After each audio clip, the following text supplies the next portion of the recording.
Powered by the Montana Television Network. This is the 530 News on Q2, Montana's news leader.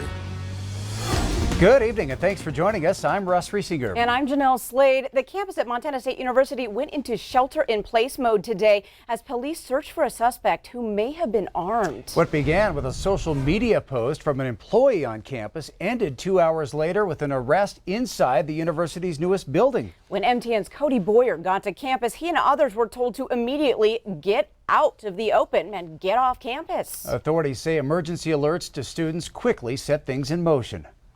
MSU police received a report of a threat made by an MSU employee. After that, officers moved quickly, locking all buildings, and immediately started looking for the man behind it. The suspect stated to a family member that he was ready to end it all, and he has all of his guns loaded, and he was ready to take out anyone with him. Agents from across the area rallied, working through the county 911 center and the emergency alert system.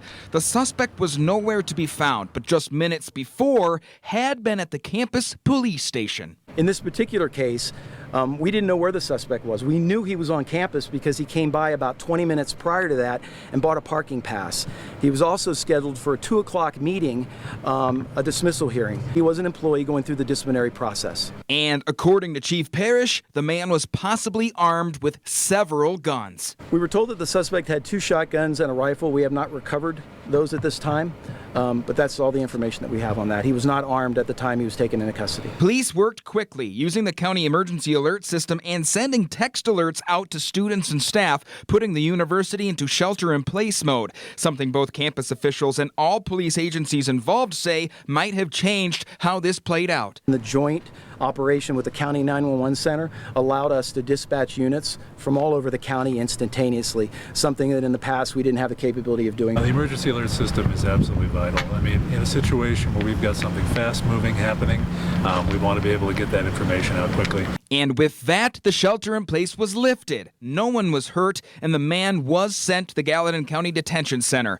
Without the help of technology and teamwork, Chief Parrish says this could have ended much differently. They followed the procedures that we trained them in doing. They listened to the emergency alert. I'd also like to really thank leadership here at MSU, because without their support, we wouldn't be able to put these security measures in place that I believe makes MSU very safe. The campus police chief says it is too soon to say what the man will be charged with, and investigators are still looking for the weapons that they were able to confirm that he had access to. Police also impounded his car, which was found parked in a campus parking lot nearby. At Montana State University, Cody Boyer, MTN News.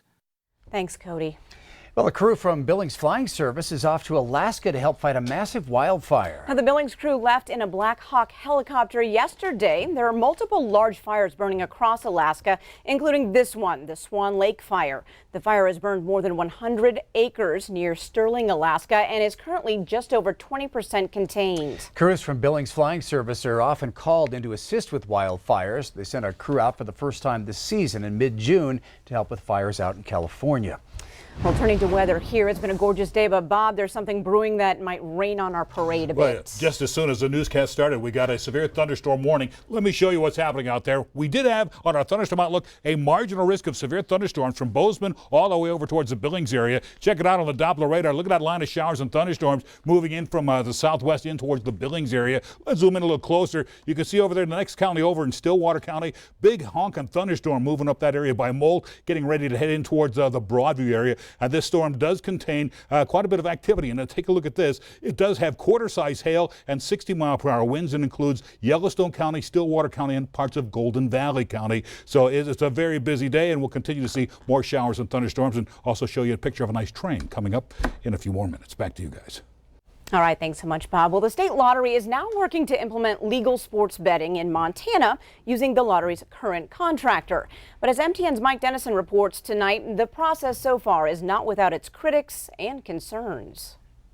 The 2019 state legislature legalized sports betting in Montana and put the lottery in charge of regulating it and rolling it out within a year. At a meeting of the State Lottery Commission Thursday, staff summarized 18 pages of draft rules that define things like who can play and where they can place bets. Commission Chairman Wilbur Raymond said he also wants the rules and the lottery to address a seedier side of sports betting, point shaving by athletes. I just want to make sure we're looking at the possibility of impact on high school students, college students in terms of playing sports. The lure is so great for the cash involved in sports betting. The lottery plans to have public hearings on the proposed rules soon. Also Thursday, the lottery's decision to have its current contractor, Intralot, run the sports wagering in Montana came in for some criticism. Lobbyists representing the state gaming industry and gambling machine operators said members of their industry should get to bid on the contract. Awarding a contract worth $4.5 to $6.1 million over the next 4 years each year to a company on a no-bid contract. I'm hearing rumblings from within the industry that should the commission go ahead and just do a no-bid contract with Intralot, that you could have some litigation over that. We have members that are very interested in bidding the lottery contract. These companies have more experience in the United States sports betting market than Intralot does. And we feel that in order to obtain the best provider for Montana, the lottery needs to go through the full RFP process. State Lottery Director Angela Wong said the lottery will take the time it needs to get things right for sports betting in Montana. But the commission would have to decide whether to put the brakes on the process and seek a new contract. The next step, lottery staff will continue working on the rules, and unless there's a change of heart on the commission about the contract, sports betting in Montana could be underway later this year. In Helena, I'm Mike Dennison, MTN News. Thanks, Mike. Now, legalization of sports betting in Montana and other states comes in the wake of a U.S. Supreme Court decision allowing it. A tragedy back in June brought out the name John Muse in a way he probably never expected. What started out as a promotional campaign shoot turned into the drowning of his photographer Jesse Hubble on Canyon Ferry Lake. Well, that campaign, a run for the 2020 Senate. Muse, a U.S. Navy veteran, officially announced his intent to run for Senate as a Democrat today. The Montana native is a graduate of the U.S. Naval Academy, holds a master's in business administration. He worked as a high school teacher in Fort Belknap and also worked as an engineer for an international oil company. If he gets the nomination, he'll face off against Senator Steve Daines, who Muse calls, quote, a yes man for an erratic president. Steve Daines voted for a massive tax cut on multinational corporations and America's wealthiest families. One of the biggest beneficiaries of that was foreign investors. But what happened? That tax cut blew a multi-trillion-dollar hole through the nation's pocketbook. Well, to get the nomination, Muse will have to take on Helena Mayor Wilmot Collins, along with any other Democrats who decide to enter. A former Wyoming Congresswoman will now run for the U.S. Senate. Cynthia Lummis is the first Republican to file for the seat that will open with Senator Mike Enzie's retirement. Q2's David J. has more on today's announcement. David? Russ, Jeanelle, Cynthia Lummis served in the U.S. House as a Wyoming representative from 2009 to 2017. In November of 2015, she said she would not run for re-election. Today, she talked about running for the U.S. Senate. I'm Cynthia Lummis, and I'm back. This is from Lummis's campaign video on her website, building a wall on the southern border, defunding sanctuary cities, the First Amendment and religious freedom, and the Second Amendment are among her top issues. She says she supports President Trump and wants to confirm his judicial nominees and appointees, and she's concerned with energy and the Democrats' Green New Deal. Before Congress, Lummis served as Wyoming's state treasurer and in the state legislature. Lummis is the only Republican to announce her run. A roll call asked her about Representative Liz Cheney running for the Senate.